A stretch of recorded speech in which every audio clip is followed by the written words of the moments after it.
Deus tem uma solução para a sua questão. Não sei qual é o momento que você está passando, mas tenho certeza, o Deus que nós servimos, ele é fiel para entrar com providência e dar solução em causas impossíveis ou problemas que você não consiga resolver sozinho. Quero fazer uma breve oração por você e eu quero trazer hoje para sua reflexão um dos pontos também polêmicos que o nosso canal Tesouro Oculto ele aborda sempre. Quero fazer uma oração por você, curva sua cabeça e vamos orar comigo. Senhor, nosso Deus e Pai, em nome de Jesus, nos colocamos na Tua presença em oração, em súplica. Peço a Ti, Senhor, por essa pessoa que está do outro lado, que está ouvindo ou assistindo este vídeo, que o Senhor possa alcançá-lo, ajudá-lo a dar solução aos seus problemas, às situações da sua vida. Senhor, entra com providência na sua família, no seu lar, na sua casa, na sua vida financeira, na sua vida sentimental e na sua vida profissional. Senhor, em nome de Jesus, eu já te peço, te agradecendo pela vitória, em nome de Jesus. Amém. Bom, o tema hoje, como eu disse, o canal Tesouro Oculto, ele aborda sempre alguns pontos mais polêmicos da Bíblia. Hoje eu queria falar um pouquinho sobre dízimos e ofertas. Vamos ler aqui no livro de Mateus, capítulo de número 23, versos 23 em diante, que diz assim: Ai de vós, escribas, fariseus, hipócritas, pois que dizimais do hortelã, do endrio, do cominho, e desprezais o mais importante da lei, o juízo, a misericórdia e a fé. Deveis, porém, fazer estas coisas e não omitir aquelas. Condutores cegos, que coais um mosquito e engoles um camelo?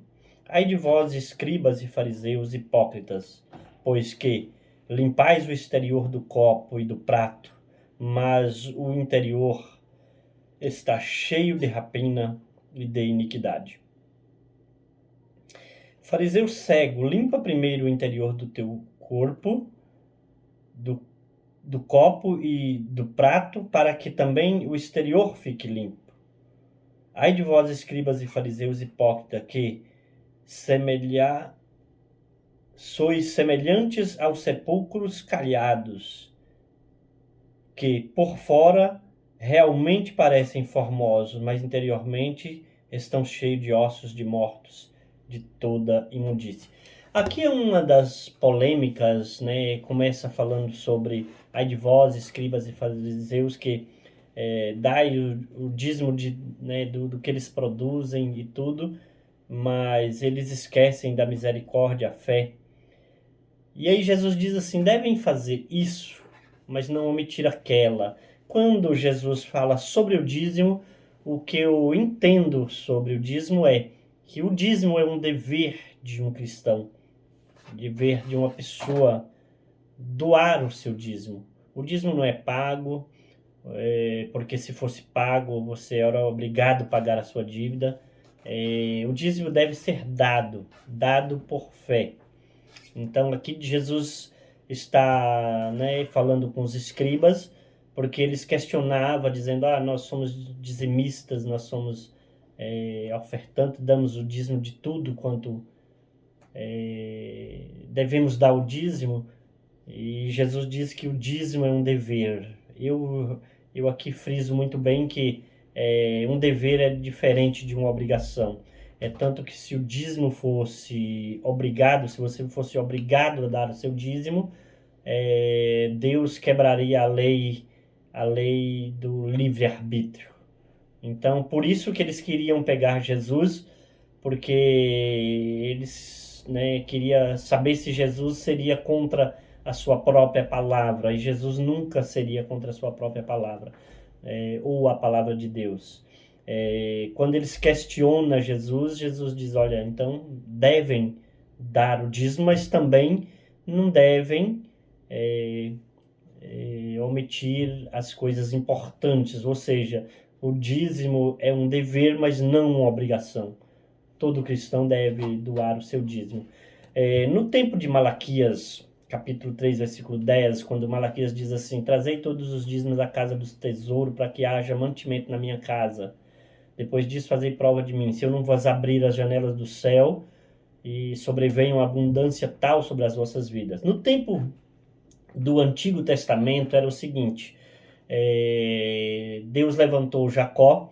Jacó teve 12 filhos. Esses 12 filhos de Jacó se tornou as 12 tribos de Israel.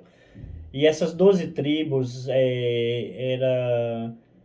foi escolhida uma das tribos, que é a tribo de Levi, para que cuidasse da casa de Deus e da montagem e desmontagem das tendas, quando Deus mandava ou ordenava que eles saíssem de uma determinada localização. E a tribo de Levi, ela foi designada para que cuidasse dos utensílios e da casa de Deus na montagem, desmontagem da tenda. As outras tribos, elas plantavam, elas colhiam e elas prosperavam. Porém, a tribo de Levi, ela tinha uma tarefa dupla ou tripla, porque ela precisava de cuidar de tudo que era da casa de Deus, montagem, desmontagem das tendas, e ainda além disso, ela tinha dificuldade para plantar e colher.